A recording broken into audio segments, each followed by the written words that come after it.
विभीषणकृतं श्रीहनुमतिस्तोत्रम्। नमो हनुमते तुभ्यं नमो मारुतसूनवे। नमः श्रीरामभक्ताय श्यामास्याय च ते नमः।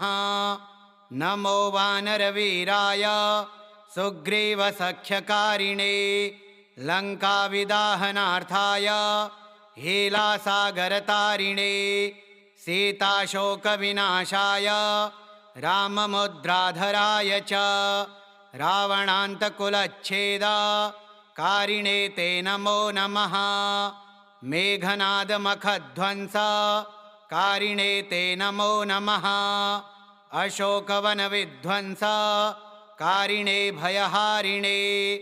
वायुपुत्राय वीराय आकाशोदरगामिने। वनपालशिरश्छेद लङ्काप्रासादभञ्जिने। ज्वलत्कनकवर्णाय दीर्घलाङ्गूलधारिणे। सौमित्रिजयदात्रे च रामदूताय ते नमः। अक्षस्य वधकर्त्रे च ब्रह्मपाशनिवारिणे। लक्ष्मणाङ्गमहाशक्ते घातक्षतविनाशिने। रक्षोघ्नाय रिपुघ्नाय भूतघ्नाय च ते नमः। ऋक्ष्यवानरवीरौघ प्राणदाय नमो नमः। परसैन्यबलघ्नाय शस्त्रास्त्रघ्नाय ते नमः। विषघ्नाय द्विषघ्नाय ज्वरघ्नाय च ते नमः। महाभयरिपुघ्नाय भक्तत्राणैककारिणे। परप्रेरितमन्त्राणां यन्त्राणां विस्तम्भकारिणे। पयः पाषाणतरणकारणाय नमो नमः। बालार्कमण्डलग्रासकारिणे भवतारिणे। नखायुधाय भीमाय दन्तायुधधराय च रिपुमायाविनाशाय रामाज्ञालोकरक्षिणे। प्रतिग्रामस्थितायाथ रक्षोभूतवधार्थिने। करालशैलशस्त्राय द्रुमशस्त्राय ते नमः। बालैकब्रह्मचर्याय रुद्रमूर्तिधराय च विहङ्गमाय सर्वाय वज्रदेहाय ते नमः। कौपीनवाससे तुभ्यं रामभक्तिरताय च दक्षिणाशाभास्कराय शतचन्द्रोदयात्मने। कृत्याक्षतव्यथाघ्नाय सर्वक्लेशहराय च स्वाम्याज्ञापार्थसङ्ग्राम सङ्ख्ये सञ्जयधारिणे।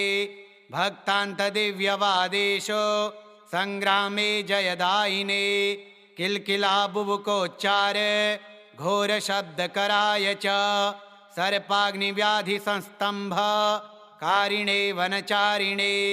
सदा वनफलाहार सन्तृप्ताय विशेषतः महार्णवशिलाबद्ध सेतुबन्धाय ते नमः। वादे विवादे सङ्ग्रामे भये घोरे महावने। सिंहव्याघ्रादिचौरेभ्यः स्तोत्रपाठाद्भयं नहि।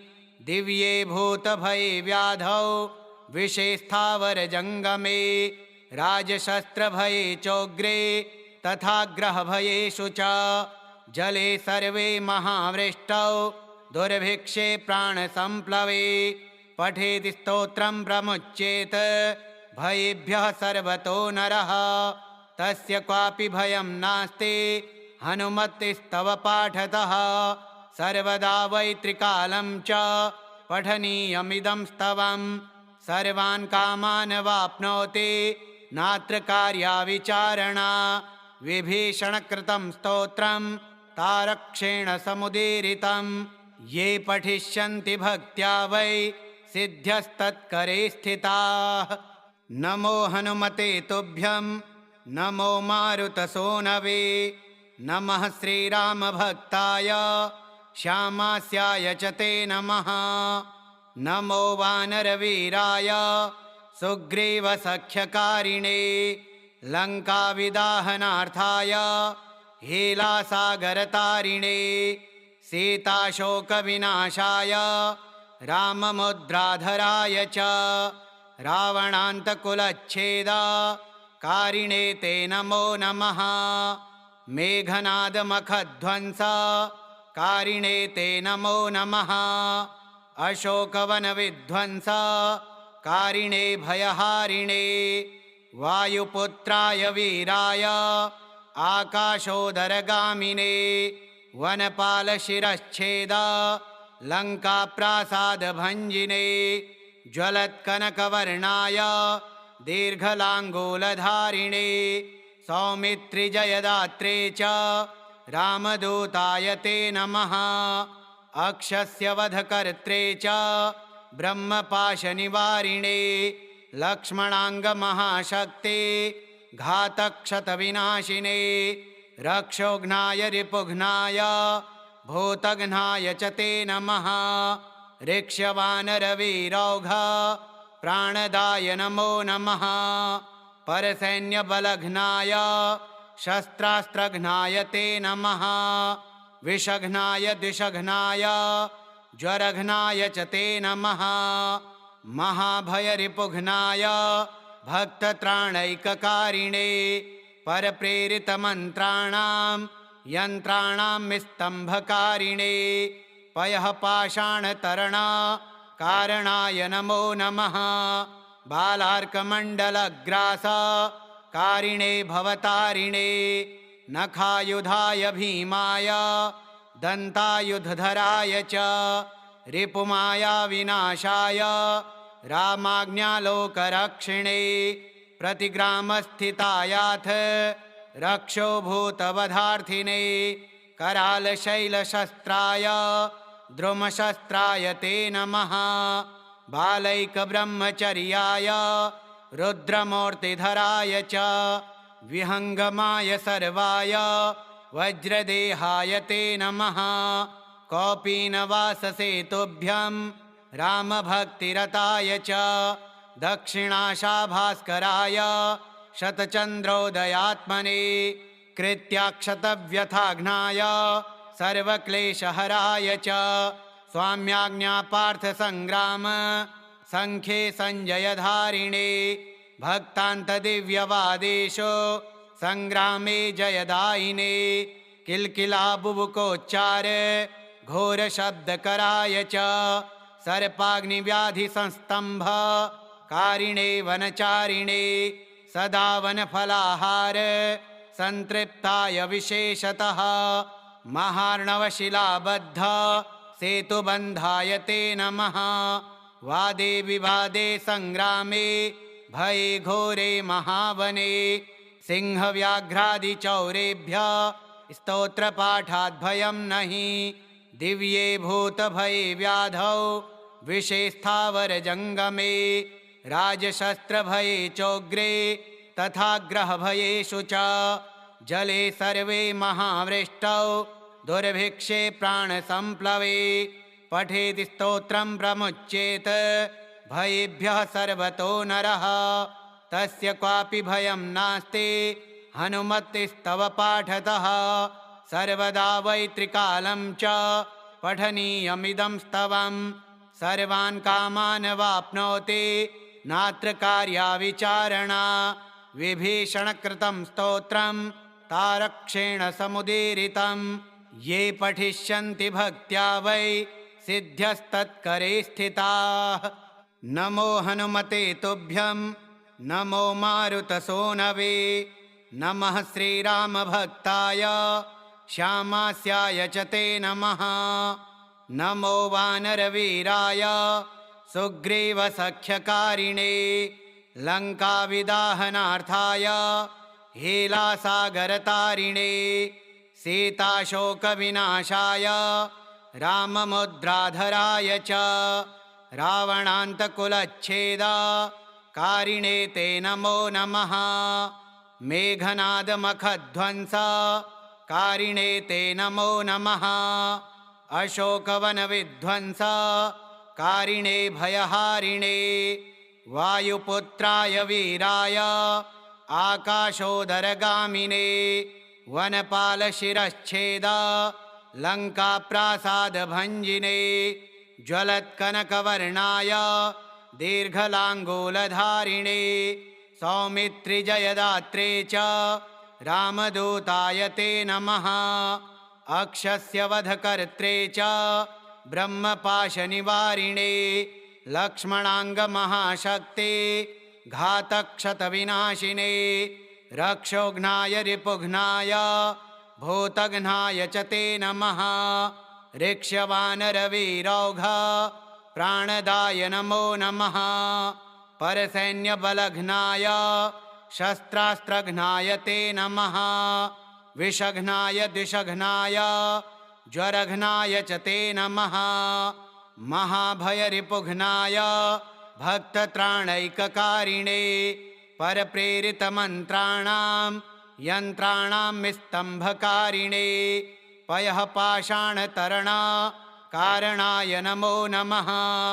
बालार्कमण्डलग्रास कारिणे भवतारिणे नखायुधाय भीमाय दन्तायुधधराय च रिपुमाया विनाशाय रामाज्ञालोकरक्षिणे प्रतिग्रामस्थितायाथ रक्षोभूतवधार्थिने करालशैलशस्त्राय द्रुमशस्त्राय ते नमः।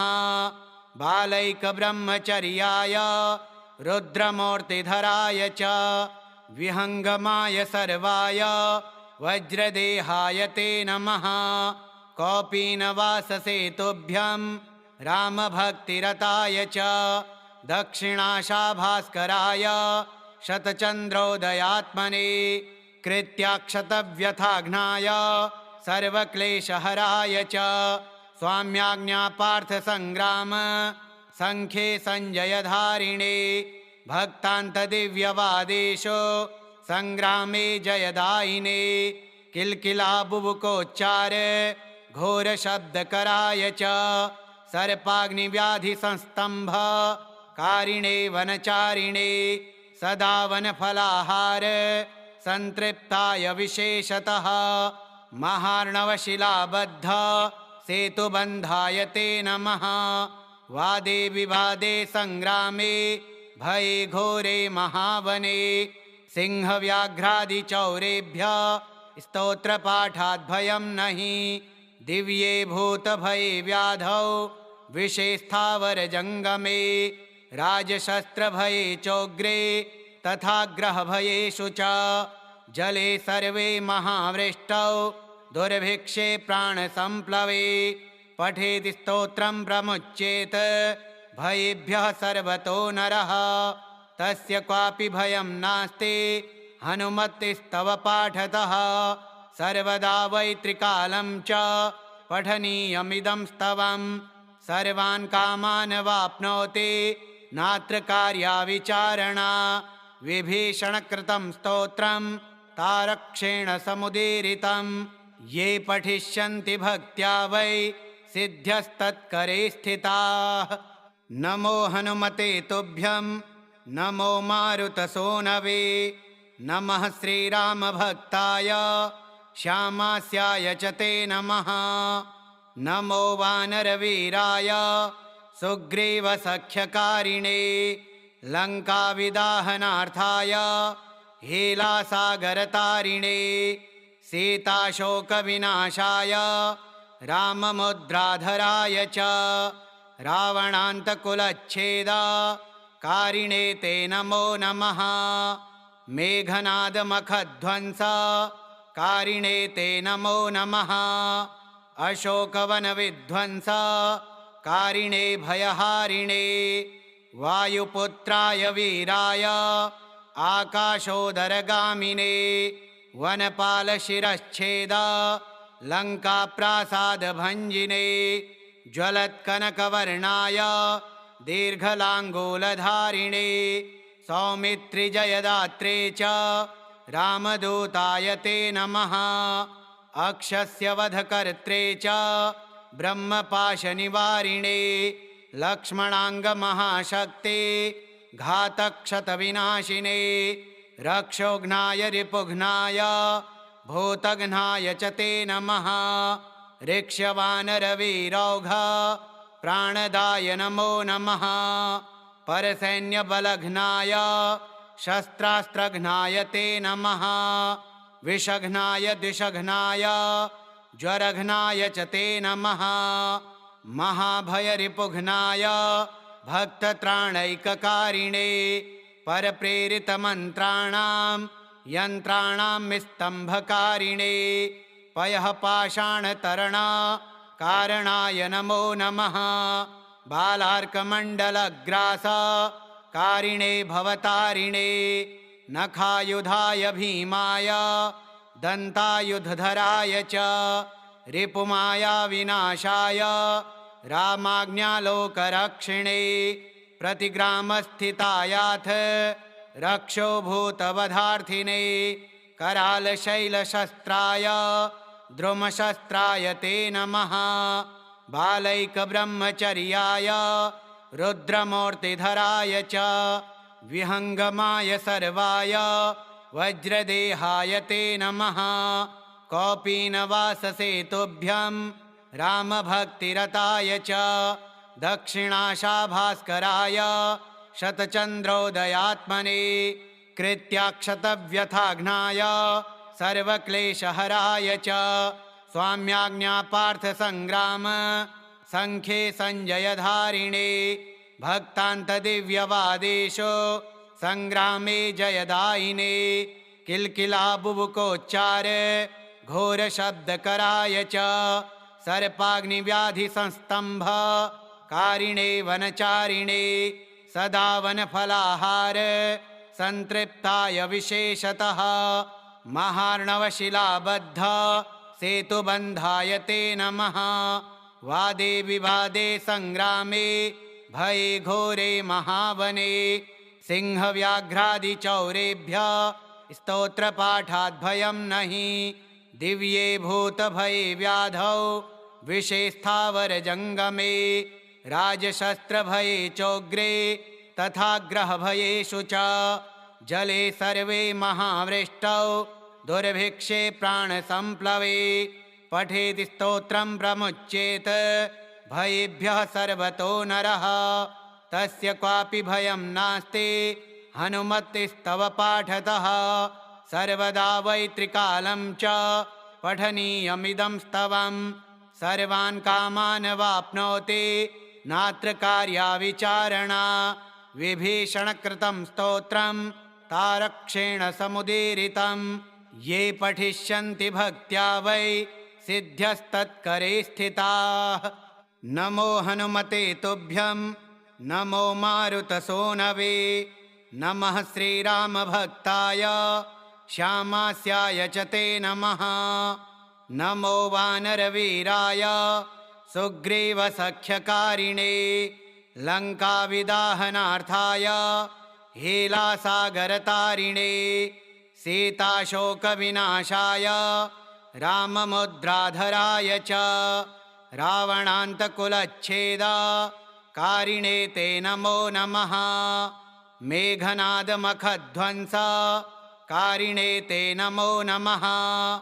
अशोकवनविध्वंसकारिणे भयहारिणे वायुपुत्राय वीराय आकाशोदरगामिने वनपालशिरश्छेद लङ्काप्रासादभञ्जिने ज्वलत्कनकवर्णाय दीर्घलाङ्गूलधारिणे सौमित्रिजयदात्रे च रामदूताय ते नमः। अक्षस्य वधकर्त्रे च ब्रह्मपाशनिवारिणे लक्ष्मणाङ्गमहाशक्ते घातक्षतविनाशिने रक्षोघ्नाय रिपुघ्नाय भूतघ्नाय च ते नमः। ऋक्ष्यवानरवीरौघ प्राणदाय नमो नमः। परसैन्यबलघ्नाय शस्त्रास्त्रघ्नाय ते नमः। विषघ्नाय दिशघ्नाय ज्वरघ्नाय च ते नमः। महाभयरिपुघ्नाय भक्तत्राणैककारिणे परप्रेरितमन्त्राणां यन्त्राणां विस्तम्भकारिणे पयः पाषाणतरणा कारणाय नमो नमः।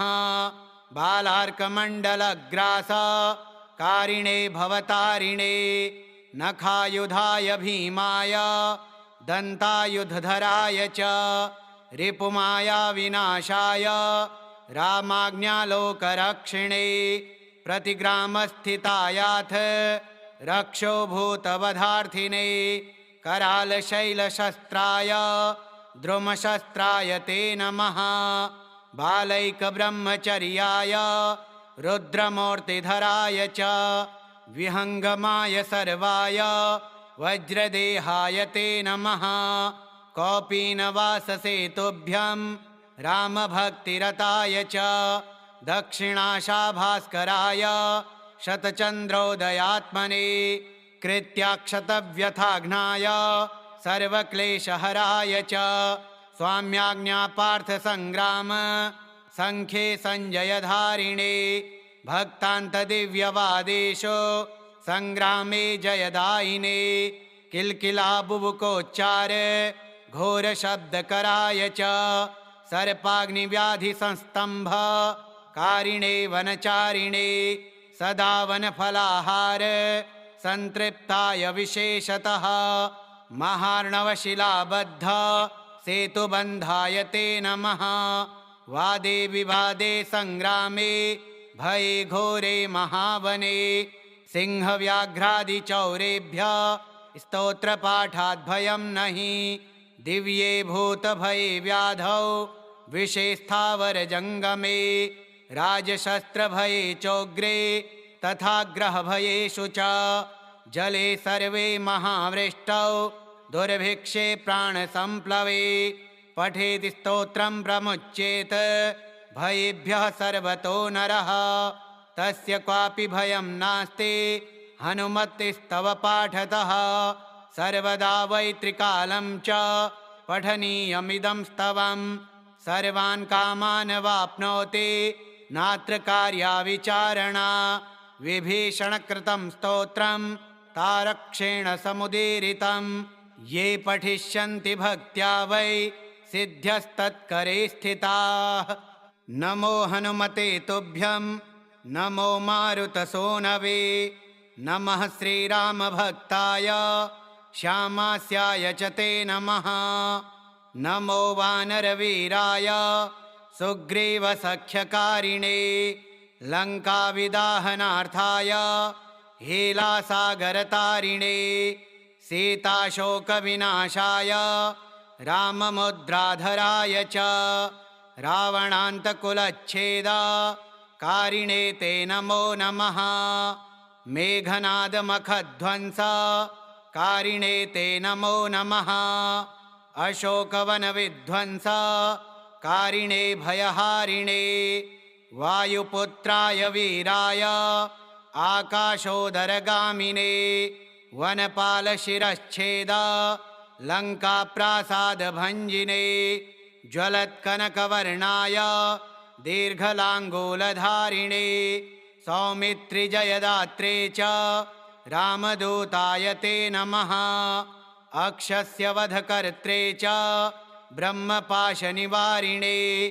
लक्ष्मणाङ्गमहाशक्ते घातक्षतविनाशिने रक्षोघ्नाय रिपुघ्नाय भूतघ्नाय च ते नमः ऋक्ष्यवानरवीरौघ प्राणदाय नमो नमः परसैन्यबलघ्नाय शस्त्रास्त्रघ्नाय ते नमः विषघ्नाय द्विषघ्नाय ज्वरघ्नाय च ते नमः महाभयरिपुघ्नाय भक्तत्राणैककारिणे परप्रेरितमन्त्राणां यन्त्राणां स्तम्भकारिणे पयः पाषाणतरणा कारणाय नमो नमः बालार्कमण्डलग्रास कारिणे भवतारिणे नखायुधाय भीमाय दन्तायुधधराय च रिपुमाया विनाशाय रामाज्ञालोकरक्षिणे प्रतिग्रामस्थितायाथ रक्षो भूतवधार्थिने करालशैलशस्त्राय द्रुमशस्त्राय ते नमः बालैकब्रह्मचर्याय रुद्रमूर्तिधराय च विहङ्गमाय सर्वाय वज्रदेहाय ते नमः कौपीनवाससेतुभ्यं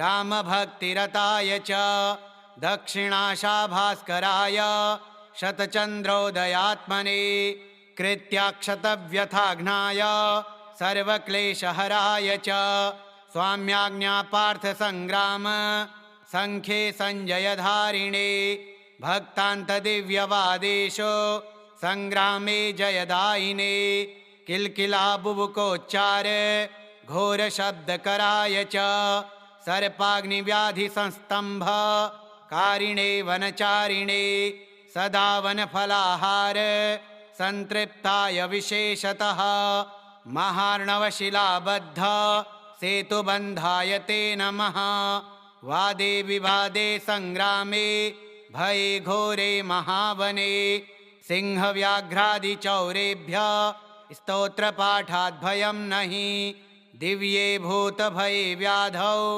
विषे स्थावरजङ्गमे राजशस्त्रभये चोग्रे तथा ग्रहभयेषु च जले सर्वे महावृष्टौ दुर्भिक्षे प्राणसम्प्लवे पठेति स्तोत्रं प्रमुच्येत भयेभ्यः सर्वतो नरः तस्य क्वापि भयं नास्ति हनुमतिस्तव पाठतः सर्वदा वै त्रिकालं च पठनीयमिदं स्तवं सर्वान् कामान् वाप्नोति नात्र कार्या विचारणा विभीषणकृतं स्तोत्रं तारक्षेण समुदीरितं ये पठिष्यन्ति भक्त्या वै सिद्ध्यस्तत्करे स्थिताः नमो हनुमते तुभ्यं नमो मारुतसूनवे नमः श्रीरामभक्ताय श्यामास्याय च ते नमः नमो वानरवीराय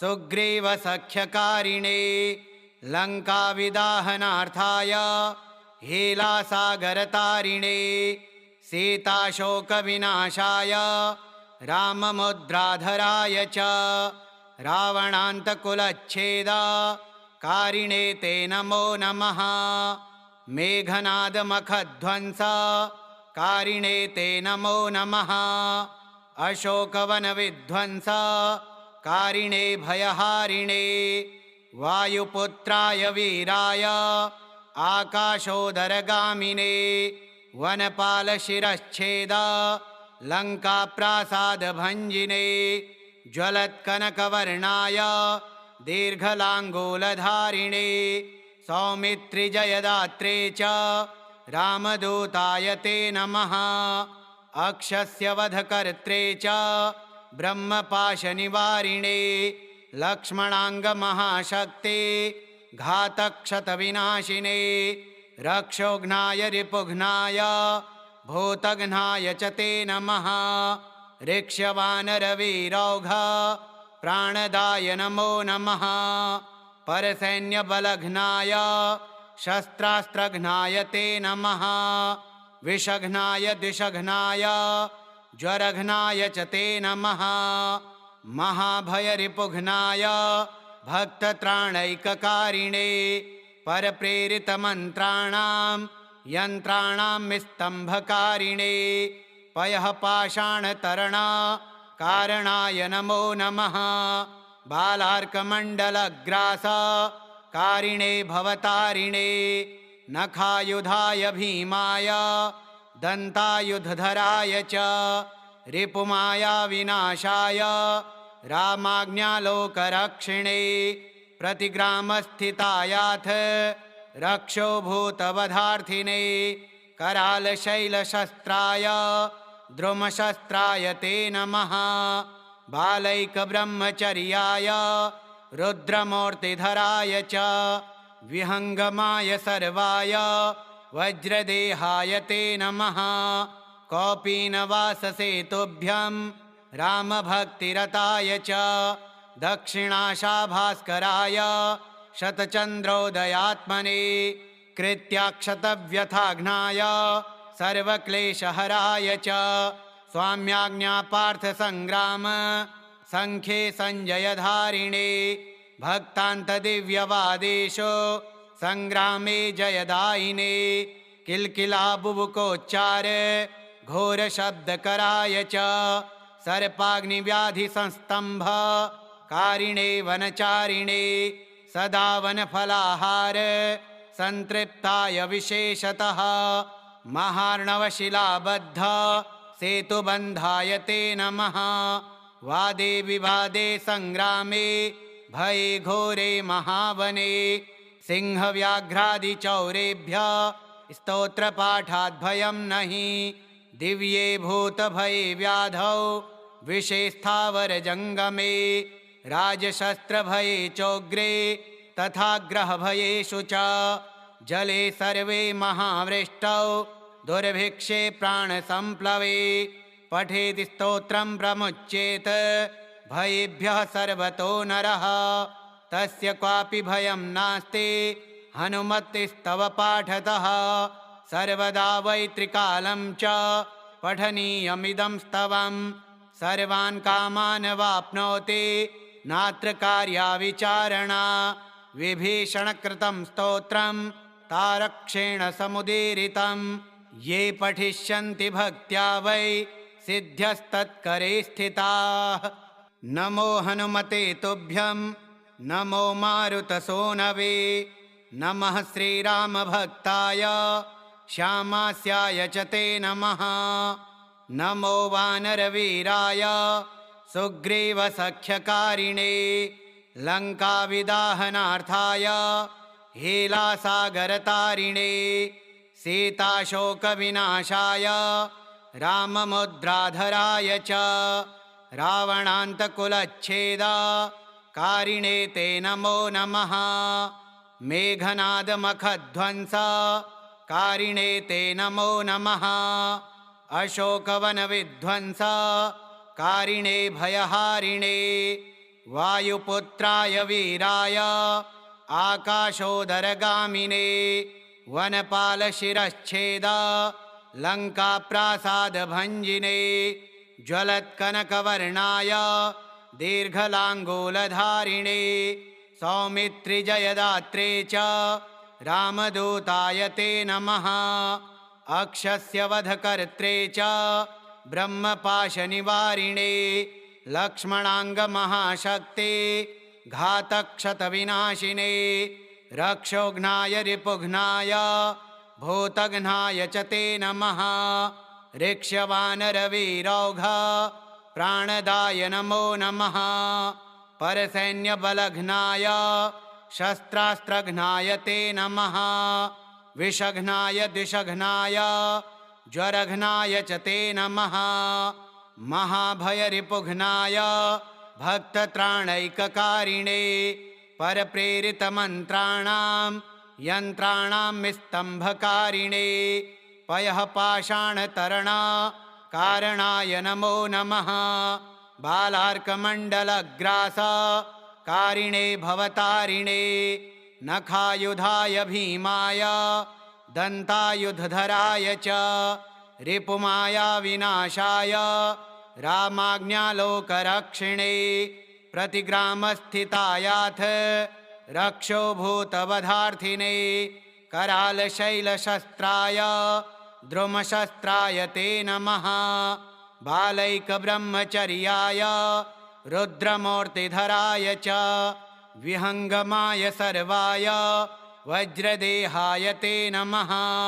कौपीनवाससेतुभ्यं रामभक्तिरताय च दक्षिणाशाभास्कराय शतचन्द्रोदयात्मने कृत्याक्षतव्यथाघ्नाय सर्वक्लेशहराय च स्वाम्याज्ञापार्थसङ्ग्राम सङ्ख्ये सञ्जयधारिणे भक्तान्तदिव्यवादेशो सङ्ग्रामे जयदायिने किल्किलाबुबुकोच्चार घोरशब्दकराय च सर्पाग्निव्याधिसंस्तम्भ कारिणे वनचारिणे सदा वनफलाहार संतृप्ताय विशेषतः महार्णवशिलाबद्ध सेतुबन्धाय ते नमः।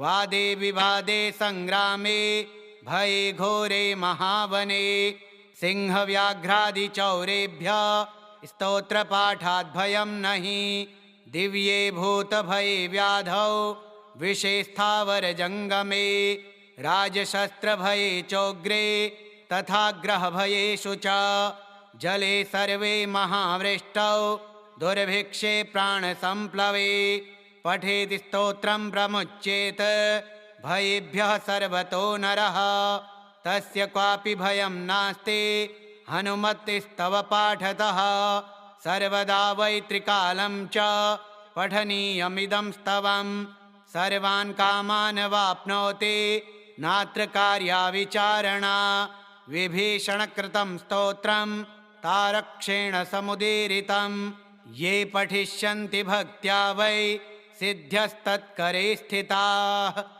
नमो हनुमते तुभ्यं नमो मारुतसूनवे नमः श्रीरामभक्ताय श्यामास्याय च ते नमः नमो वानरवीराय सुग्रीवसख्यकारिणे लङ्काविदाहनार्थाय हेलासागरतारिणे सीताशोकविनाशाय राममुद्राधराय च रावणान्तकुलच्छेदकारिणे ते नमो नमः मेघनादमखध्वंसकारिणे ते नमो नमः अशोकवनविध्वंसकारिणे भयहारिणे वायुपुत्राय वीराय आकाशोदरगामिने वनपालशिरश्छेद लङ्काप्रासादभञ्जिने ज्वलत्कनकवर्णाय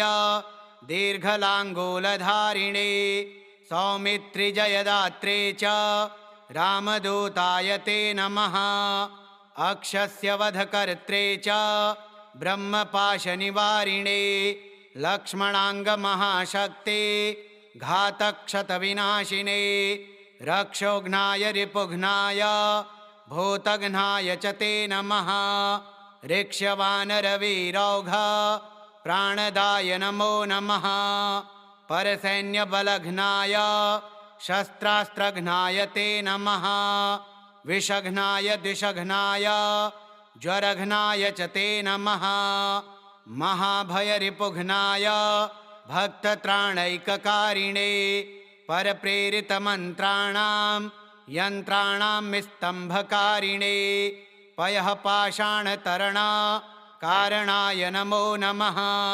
बालार्कमण्डलग्रास कारिणे भवतारिणे नखायुधाय भीमाय दन्तायुधधराय च रिपुमाया विनाशाय रामाज्ञालोकरक्षिणे प्रतिग्रामस्थितायाथ रक्षोभूतवधार्थिने करालशैलशस्त्राय द्रुमशस्त्राय ते नमः बालैकब्रह्मचर्याय रुद्रमूर्तिधराय च विहङ्गमाय सर्वाय वज्रदेहाय ते नमः कौपीनवाससे तुभ्यं रामभक्तिरताय च दक्षिणाशाभास्कराय शतचन्द्रोदयात्मने कृत्याक्षतव्यथाघ्नाय सर्वक्लेशहराय च स्वाम्याज्ञापार्थसङ्ग्राम सङ्ख्ये सञ्जयधारिणे भक्तान्तदिव्यवादेशो सङ्ग्रामे जयदायिने किल्किलाबुबुकोच्चार घोरशब्दकराय च सर्पाग्निव्याधिसंस्तम्भ कारिणे वनचारिणे सदा वनफलाहार संतृप्ताय विशेषतः महार्णवशिलाबद्ध सेतुबन्धाय ते नमः वादे विवादे संग्रामे भये घोरे महावने सिंहव्याघ्रादिचौरेभ्यः स्तोत्रपाठाद्भयं नहि दिव्ये भूतभये व्याधौ विषे स्थावरजङ्गमे राजशस्त्रभये चोग्रे तथा ग्रहभयेषु च जले सर्वे महावृष्टौ दुर्भिक्षे प्राणसम्प्लवे पठेति स्तोत्रं प्रमुच्येत भयेभ्यः सर्वतो नरः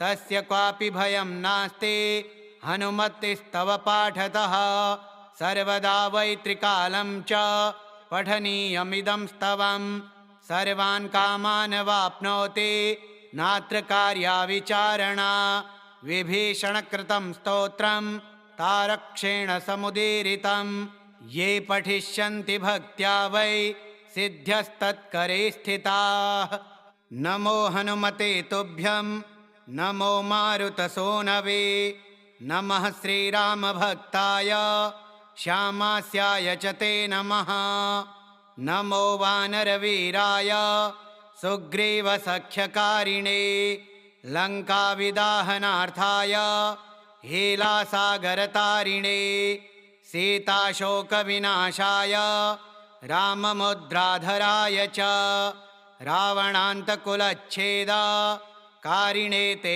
नमो नमः मेघनादमखध्वंसकारिणे ते नमो नमः अशोकवनविध्वंसकारिणे भयहारिणे वायुपुत्राय वीराय आकाशोदरगामिने वनपालशिरश्छेद लङ्काप्रासादभञ्जिने ज्वलत्कनकवर्णाय दीर्घलाङ्गूलधारिणे सौमित्रिजयदात्रे च रामदूताय ते नमः अक्षस्य वधकर्त्रे च ब्रह्मपाशनिवारिणे लक्ष्मणाङ्गमहाशक्ते घातक्षतविनाशिने रक्षोघ्नाय रिपुघ्नाय भूतघ्नाय च ते नमः ऋक्ष्यवानरवीरौघ प्राणदाय नमो नमः परसैन्यबलघ्नाय शस्त्रास्त्रघ्नाय ते नमः विषघ्नाय दिशघ्नाय ज्वरघ्नाय च ते नमः महाभयरिपुघ्नाय भक्तत्राणैककारिणे परप्रेरितमन्त्राणां यन्त्राणां स्तम्भकारिणे पयः पाषाणतरणकारणाय नमो नमः बालार्कमण्डलग्रासकारिणे भवतारिणे नखायुधाय भीमाय दन्तायुधधराय च रिपुमाया विनाशाय रामाज्ञालोकरक्षिणे प्रतिग्रामस्थितायाथ रक्षोभूतवधार्थिने करालशैलशस्त्राय द्रुमशस्त्राय ते नमः बालैकब्रह्मचर्याय रुद्रमूर्तिधराय च विहङ्गमाय सर्वाय वज्रदेहाय ते नमः कौपीनवाससेतुभ्यं रामभक्तिरताय च दक्षिणाशाभास्कराय शतचन्द्रोदयात्मने कृत्याक्षतव्यथाघ्नाय सर्वक्लेशहराय च स्वाम्याज्ञापार्थसङ्ग्राम सङ्ख्ये सञ्जयधारिणे भक्तान्तदिव्यवादेशो सङ्ग्रामे जयदायिने किल्किलाबुबुकोच्चार घोरशब्दकराय च सर्पाग्निव्याधिसंस्तम्भ कारिणे वनचारिणे सदा वनफलाहार सन्तृप्ताय विशेषतः महार्णवशिलाबद्ध सेतुबन्धाय ते नमः वादे विवादे सङ्ग्रामे भये घोरे महावने सिंहव्याघ्रादिचौरेभ्यः स्तोत्रपाठाद्भयं नहि दिव्ये भूतभये व्याधौ विषे स्थावरजङ्गमे राजशस्त्रभये चोग्रे तथा ग्रहभयेषु च जले सर्वे महावृष्टौ दुर्भिक्षे प्राणसम्प्लवे पठेति स्तोत्रं प्रमुच्येत भयेभ्यः सर्वतो नरः तस्य क्वापि भयं नास्ति हनुमतिस्तव पाठतः सर्वदा वै त्रिकालं च पठनीयमिदं स्तवम् सर्वान् कामान् वाप्नोति नात्र कार्या विचारणा विभीषणकृतं स्तोत्रं तारक्षेण समुदीरितं ये पठिष्यन्ति भक्त्या वै सिद्ध्यस्तत्करे स्थिताः नमो हनुमते तुभ्यं नमो मारुतसूनवे नमः श्रीरामभक्ताय श्यामास्याय च ते नमः।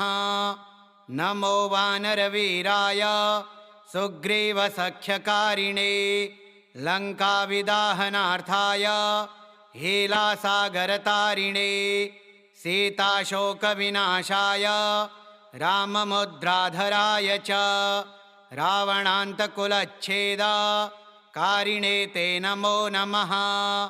मेघनादमखध्वंसकारिणे ते नमो नमः।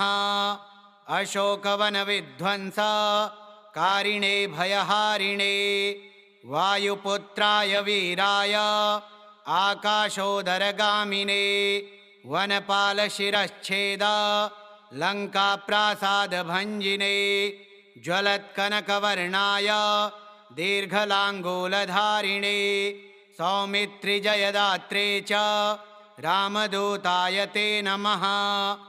अक्षस्य वधकर्त्रे च ब्रह्मपाशनिवारिणे लक्ष्मणाङ्गमहाशक्ते घातक्षतविनाशिने रक्षोघ्नाय रिपुघ्नाय भूतघ्नाय च ते नमः। ऋक्ष्यवानरवीरौघ प्राणदाय नमो नमः। परसैन्यबलघ्नाय शस्त्रास्त्रघ्नाय ते नमः। विषघ्नाय दिशघ्नाय ज्वरघ्नाय च ते नमः।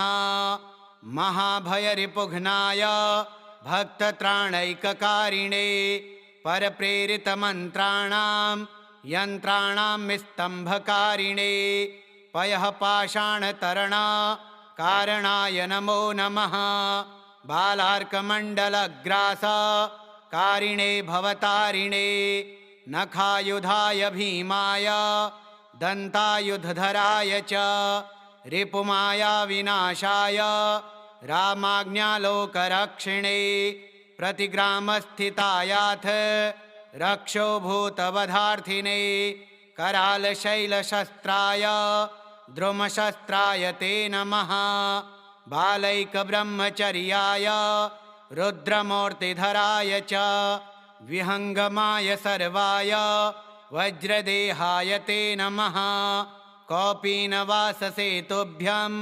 रामभक्तिरताय च दक्षिणाशाभास्कराय शतचन्द्रोदयात्मने कृत्याक्षतव्यथाघ्नाय सर्वक्लेशहराय च स्वाम्याज्ञापार्थसङ्ग्राम सङ्ख्ये सञ्जयधारिणे भक्तान्तदिव्यवादेशो सङ्ग्रामे जयदायिने किल्किलाबुबुकोच्चार घोरशब्दकराय च सर्पाग्निव्याधिसंस्तम्भ कारिणे वनचारिणे सदा वनफलाहार संतृप्ताय विशेषतः महार्णवशिलाबद्ध सेतुबन्धाय ते नमः। वादे विवादे संग्रामे भये घोरे महावने सिंहव्याघ्रादिचौरेभ्यः स्तोत्रपाठाद्भयं नहि दिव्ये भूतभये व्याधौ विषे स्थावरजङ्गमे राजशस्त्रभये चोग्रे तथा ग्रहभयेषु च जले सर्वे महावृष्टौ दुर्भिक्षे प्राणसम्प्लवे पठेति स्तोत्रं प्रमुच्येत भयेभ्यः सर्वतो नरः तस्य क्वापि भयं नास्ति हनुमतिस्तव पाठतः सर्वदा वै त्रिकालं च पठनीयमिदं स्तवं सर्वान् कामान् वाप्नोति नात्र कार्या विचारणा विभीषणकृतं स्तोत्रं तारक्षेण समुदीरितं ये पठिष्यन्ति भक्त्या वै सिद्ध्यस्तत्करे स्थिताः। नमो हनुमते तुभ्यं नमो मारुतसूनवे नमः श्रीरामभक्ताय श्यामास्याय च ते नमः। नमो वानरवीराय सुग्रीवसख्यकारिणे लङ्काविदाहनार्थाय हीलासागरतारिणे सीताशोकविनाशाय राममुद्राधराय च रावणान्तकुलच्छेदकारिणे ते नमो नमः। मेघनादमखध्वंसकारिणे ते नमो नमः। अशोकवनविध्वंस कारिणे भयहारिणे वायुपुत्राय वीराय आकाशोदरगामिने वनपालशिरश्छेद लङ्काप्रासादभञ्जिने ज्वलत्कनकवर्णाय दीर्घलाङ्गूलधारिणे सौमित्रिजयदात्रे च रामदूताय ते नमः।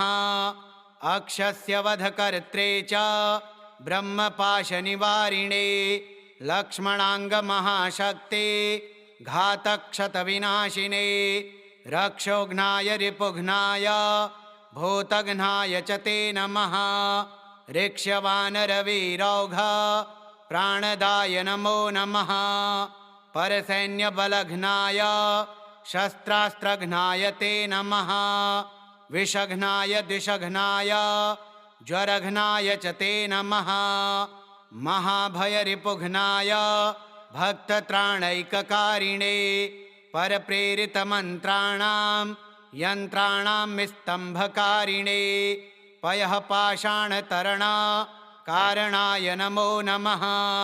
बालार्कमण्डलग्रास कारिणे भवतारिणे नखायुधाय भीमाय दन्तायुधधराय च रिपुमाया विनाशाय रामाज्ञालोकरक्षिणे प्रतिग्रामस्थितायाथ रक्षोभूतवधार्थिने करालशैलशस्त्राय द्रुमशस्त्राय ते नमः। बालैकब्रह्मचर्याय रुद्रमूर्तिधराय च विहङ्गमाय सर्वाय वज्रदेहाय ते नमः। कौपीनवाससेतुभ्यं रामभक्तिरताय च दक्षिणाशाभास्कराय शतचन्द्रोदयात्मने कृत्याक्षतव्यथाघ्नाय सर्वक्लेशहराय च स्वाम्याज्ञापार्थसङ्ग्राम सङ्ख्ये सञ्जयधारिणे भक्तान्तदिव्यवादेशो सङ्ग्रामे जयदायिने किल्किलाबुबुकोच्चार घोरशब्दकराय च सर्पाग्निव्याधिसंस्तम्भ कारिणे वनचारिणे सदा वनफलाहार सन्तृप्ताय विशेषतः महार्णवशिलाबद्ध सेतुबन्धाय ते नमः।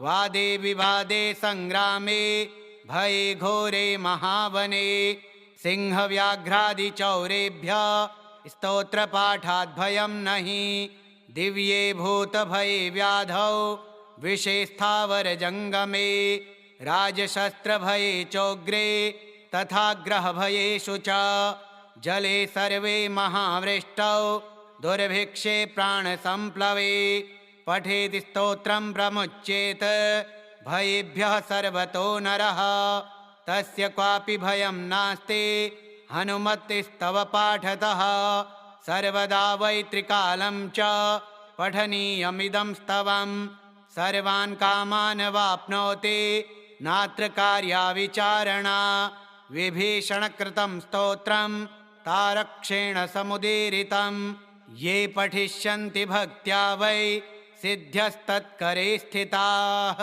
श्रीसुदर्शनसंहितायां विभीषणगरुडसंवादे विभीषणकृतं हनुमतिस्तोत्रं श्रीहनुमतार्पणमस्तु। ॐ श्रीहनुमते नमः।